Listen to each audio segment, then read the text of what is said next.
Chers amis, bonjour. Parfois, vous pouvez avoir l'impression que je fais trop dans les détails. Mais non, c'est simplement parce que votre santé, elle me préoccupe. Et aujourd'hui, je compte bien m'intéresser à l'hygiène des mains. La maladie du coronavirus nous a apporté quelque chose de très bien. Le lavage des mains à l'eau et au savon. Aujourd'hui, il est pratiquement rentré dans l'habitude des Béninois de se laver aussi régulièrement que possible les mains à l'eau et au savon, et surtout lorsqu'on veut passer à table ou alors lorsqu'on a fini de faire ses besoins.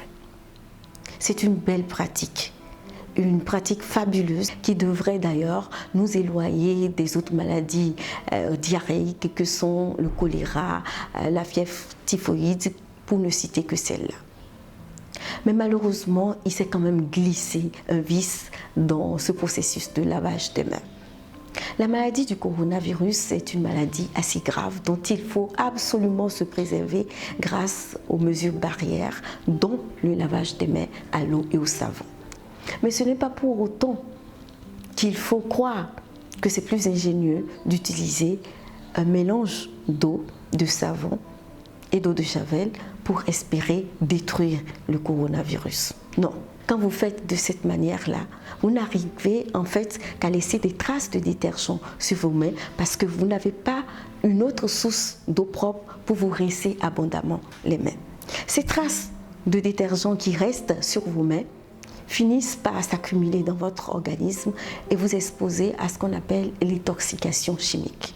Et une intoxication chimique n'est pas bien non plus pour votre organisme. C'est vrai que ce n'est pas quelque chose qui arrive très rapidement, mais dans le temps, une accumulation, une exposition de votre organisme à du détergent peut vous être préjudiciable. Donc ce qu'il faut préférer, c'est d'utiliser du savon liquide et une bonne source d'eau propre pour réaliser un bon lavage des mains à l'eau et au savon.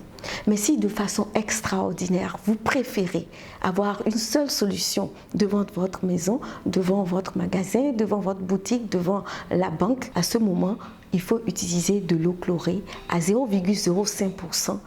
Mais on ne parlera plus de lavage des mains, on parlera de désinfection des mains. Ça aussi, c'est bien. Vous donnez la possibilité à vos visiteurs ou à toutes ces personnes qui rentrent dans votre établissement de commerce de se désinfecter les mains et non de se laver les mains, ce qui est possible par ces temps de coronavirus. L'autre chose que je voudrais vous souligner, c'est par rapport au pain de savon. Il y a des gens qui ont compris qu'il faut se laver les mains à l'eau et au savon et donc qui ont un dispositif devant leur magasin, leur boutique, leur maison avec un pain de savon, une bonne source d'eau propre et un pain de savon. Ce n'est pas tout à fait bien pour le dispositif de lavage des mains à l'eau et au savon. Pourquoi? Parce que le savon, il est considéré comme un bouillon de culture. Une personne vient vous voir, elle utilise le pain de savon pour se laver les mains, elle s'en va. Une autre arrive, utilise le même pain de savon pour se laver les mains. Et donc, ces personnes-là laissent à tour de rôle des microbes de tout genre, y compris le coronavirus sur le savon. Sauf que le savon reste là comme un bouillon de culture pour ces germes-là. Donc, pour rester dans les règles de l'art, il vaut mieux utiliser le savon liquide et une bonne source d'eau propre pour se laver les mains à l'eau et au savon. J'avais l'intention d'attirer votre attention sur ce petit détail-là. Pardonnez-moi, j'ai fini. Et si vous avez aimé cette vidéo, likez-la, cliquez sur la cloche de notification pour avoir mes prochaines vidéos. Et si vous n'êtes pas encore abonné à ma chaîne YouTube, faites-le. Et je vous retrouverai très prochainement. Merci de m'avoir suivi. Ciao!